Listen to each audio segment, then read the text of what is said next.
Minecraft has been sending out a steady stream of awesome updates. The Nether update, Caves and Cliffs, our most recent update, Tricky Trials, have all proven themselves to change the game in various ways, whether it's adding new mobs, lore, biomes, mechanics, or even changing how the world works in-game. Now, every year there are prediction videos on what the next update will be, and usually Minecraft surprises us with things we've never thought would come into the game. My goal here is to predict what the 1.22 update will be called, what's within it, and why. So let's get right into it.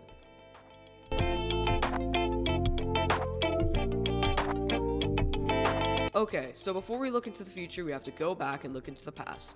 We can't go too far back, as the old fundamental updates can't really be replicated in today's Minecraft. We'll have to apply a filter. They must not introduce classic tools, mechanics, or biomes in-game. It's basically the blank slate Minecraft that we all used to play. Armor up to diamond, the only tools being the shovel, sword, pickaxe, hoe, and axe. As far as ranged weapons, we get the bow. After I put all these filters in, I got the combat update. Everything before the combat update was fundamental game mechanics, and everything afterward was more modern additions to the game. So the updates that come after are the Frostburn, Exploration, World of Color, Aquatic, Village and Pillage, Buzzy Bees, Nether, Caves and Cliffs, The Wild, and the Trails and Trails updates. The Frostburn update introduces the Polar Bear, Stray, Husk, and Magma Cube. It also introduces red nether bricks, bone blocks, and nether warts. The Exploration update introduces shulker boxes and woodland mansions. Also introduces the llama and a few types of villagers along with the Totem of Undying. The World of Color update introduces colorful beds, glazed terracotta, colorful concrete, and better wool colors. The Aquatic update introduces kelp, seagrass, dolphins, turtles, and the drowned to the game. It also brought the Phantom, treasure maps, conduits, and tridents. The Village and Pillage update updated the entire game's textures, updated villager trading, added pillagers, and made the village match the biome. It also added raids, bamboo forests, new crafting stations, foxes, and parrots. The Buzzy Bees update brought us bees and a few bug fixes, kind of skimpy on the content there. The Nether update completely redid the Nether, adding a ton of biomes, mobs, and structures to explore. Of course, it also added new blocks and the ore netherite to the game, updating all of the armor. Caves and Cliffs Part 1. Yes, 2 parts to this update brought us lush caves, axolotls, glow squids, copper, amethysts, and candles, along with goats, raw ores, texture improvements, and powdered snow. Caves and Cliffs Part 2 redid the entire cave structure, also adding 64 blocks of extra world height below bedrock. The Wild update came with ancient cities, the Warden, Skulk, the Deep Dark, mangrove swamps, frogs, recovery compasses, and chest boats.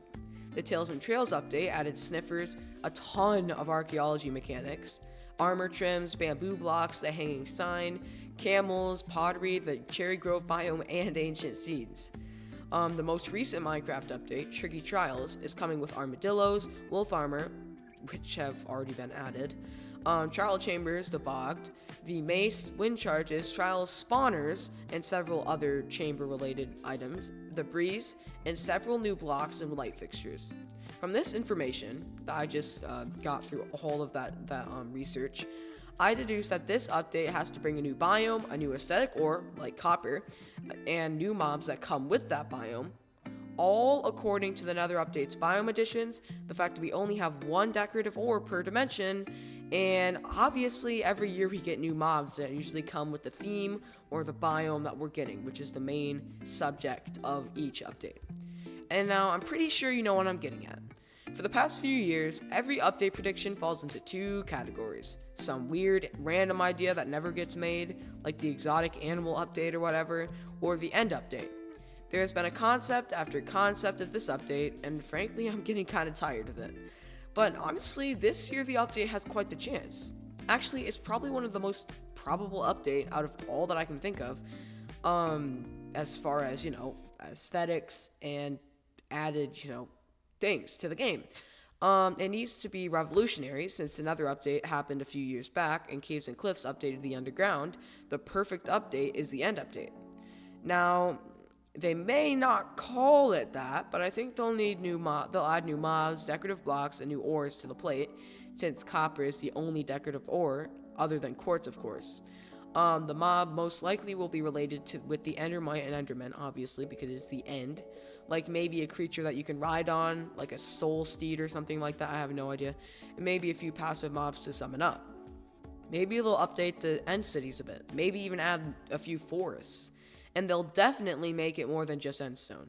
So yeah, according to my research on the past few updates, this update is literally the best year for the end update to launch. I know you've seen a ton of end update videos everywhere, but hopefully this video gives you a breakdown of why.